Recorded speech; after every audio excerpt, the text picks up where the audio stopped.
Hi, everyone. Every week on Food Talk with Danny Nierenberg, I am going to share some updates and news that make me excited, energized, infuriated, or curious. So, this past week, Helen Clarkson, the CEO of the Climate Group, host of Climate Week New York City, wrote an op ed for Reuters. And in that piece, she answers a question that she's been hearing a lot these days. At a time when the US is backtracking on climate action, why host Climate Week here and now?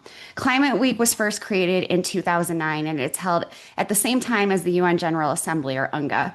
The idea is to use that moment to draw attention to the biggest challenge of our lifetimes, the climate crisis, and create a space to talk about solutions.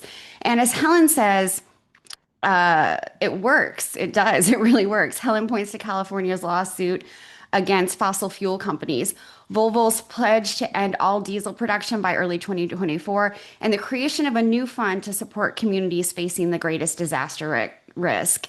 These aren't just bold headlines, says Helen. They happen because Climate Week NYC brought the right people together at the right time.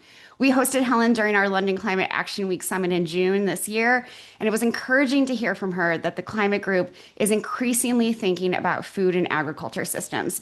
I'm proud that Food Tank has played a role in bringing these conversations to the front and center at Climate Week New York City.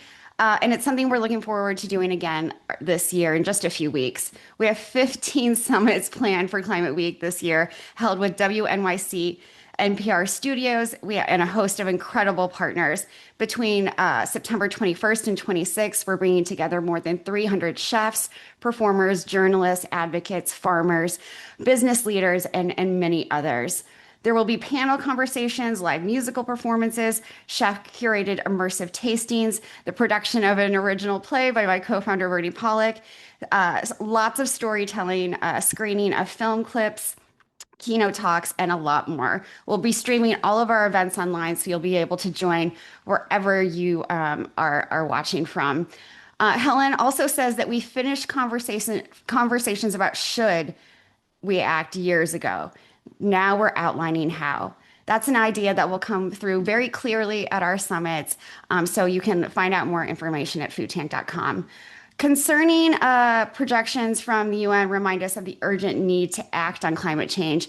A new report from the UN Economic Commission for Latin America and the Caribbean and the United Nations Children's Fund, also known as UNICEF, finds that the climate crisis could push at least 5.9 million more children and young people in Latin America and the Caribbean into poverty by 2030 unless governments take action immediately. More concerning is that this number represents a best case scenario. If governments are too slow to implement mitigation and adaptation measures, the number could be as high as 17.9 million.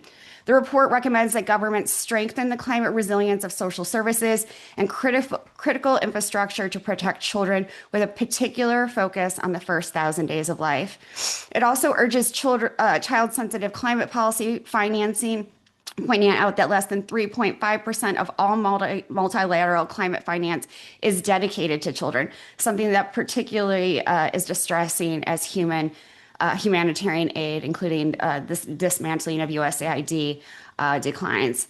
From here, I want to talk about what's happening at the U.S. Center for Disease Control and Prevention.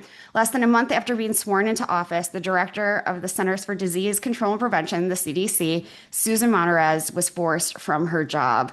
A White House spokesperson said that Monterez is not aligned with the president's agenda of making America healthy again.